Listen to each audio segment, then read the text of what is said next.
Cuando hablamos de la segunda ley de Newton, necesariamente tenemos que hablar de tres conceptos. Una, la aceleración, ¿verdad? Y la aceleración, recuerden que se mide en metros partido por segundos al cuadrado. La fuerza, que se mide en Newton.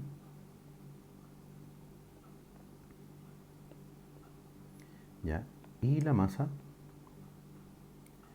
que se mide en kilogramos.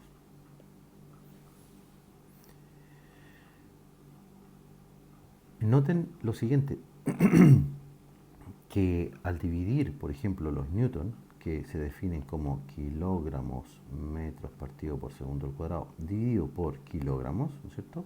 Estos kilogramos se nos van y nos quedaría en metros partido por segundo, de tal manera que la aceleración, ¿no es cierto?, al dividir una fuerza dividido por la masa, se nos van los kilogramos y nos queda finalmente la unidad en la que corresponde la aceleración en metros partido por segundo al cuadrado, o lo que habíamos dicho en el principio, ¿no es cierto?, metros partido por segundo al cuadrado. Hablar de esta fuerza, hablar de fuerza necesariamente también nos tenemos que indicar que hay los distintos tipos de fuerza toman distintos nombres. Por ejemplo, cuando tenemos un objeto que se mueve, por ejemplo, rozando una superficie, aparece lo que nosotros llamamos, por ejemplo, fuerza de roce, que generalmente se simboliza con una F minúscula y una R minúscula, ¿ya? Esta fuerza de roce siempre aparece cuando un cuerpo, ¿no es cierto?, es empujado por una fuerza, ¿verdad?, en una dirección, y esta fuerza de roce siempre aparece en dirección contraria. ¿Ya? ¿Ya? Eh, la vamos a borrar de aquí entonces para que no parezca que está adelante. Siempre aparece en dirección contraria. ¿Ya? También, por ejemplo, cuando hablamos de la fuerza, por ejemplo, que está eh, sosteniendo algún objeto que cuelga de algún cable, esta fuerza que actúa en un cable, ¿no es cierto?, que es una fuerza que se mide en newton, ¿verdad? Esta fuerza se le llama tensión. Pero es una fuerza, en definitiva, una tensión. ¿Ya? Y, por ejemplo, si hablamos de la fuerza entre dos imanes, ¿verdad? Por ejemplo, los imanes tienen norte y sur, ¿ya? Y tenemos otro imán, por ejemplo, aquí también que es norte-sur, hay una fuerza de atracción. Esta fuerza de atracción también es una fuerza y también se le llama fuerza magnética. Pero es una fuerza y también se mide en newton. ¿Ya? Nosotros queremos hablar ahora de la fuerza de roce. Si nosotros hiciéramos una especie de amplificación, ¿no es cierto?, de estas dos superficies, notaríamos que la superficie de arriba tiene rugosidades y la superficie de abajo también tiene rugosidades. Y estos picos o estas puntas se traban unas entre sí y hace que aparezca la fuerza de roce en sentido contrario. Y aparece un parámetro bien interesante que se llama coeficiente de roce. Coeficiente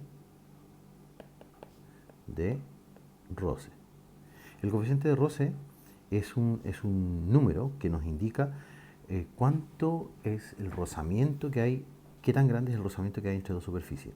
Por ejemplo, entre dos superficies muy rugosas, por ejemplo, cemento y caucho, cemento y, por ejemplo, y metal, ¿no es cierto? El rozamiento seguramente podríamos decir que es alto, ¿ya? Este coeficiente de roce siempre se mueve entre un número entre 1, puede ser menor o igual que 1, o menor igual o mayor o igual que 0. O sea, podría ser 0, o podría ser 1, o un número entre 0 y 1, 0,5, 0,4. Por ejemplo, el coeficiente de roce entre la madera y la madera, entre dos superficies de madera, es aproximadamente 0,4.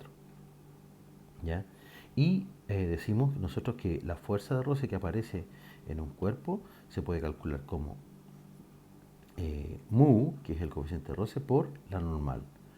¿Ya? Entonces la fuerza de roce se puede calcular como el coeficiente de roce, que es un numerito, ¿no es cierto?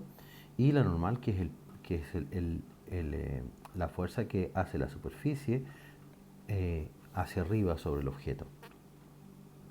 De esta manera, el coeficiente de roce, nosotros si lo despejamos, nos queda que la fuerza de roce partido por la normal. Notemos lo siguiente, si la fuerza de roce es una fuerza, se mide en newton, ¿verdad? Y si la normal es una fuerza, también se mide en newton. Al dividir la fuerza de roce partido por la normal, nos queda que newton partido por newton es no tiene unidades. Por lo tanto, el coeficiente de roce no tiene unidades. Sin embargo, la fuerza de roce se mide en newton.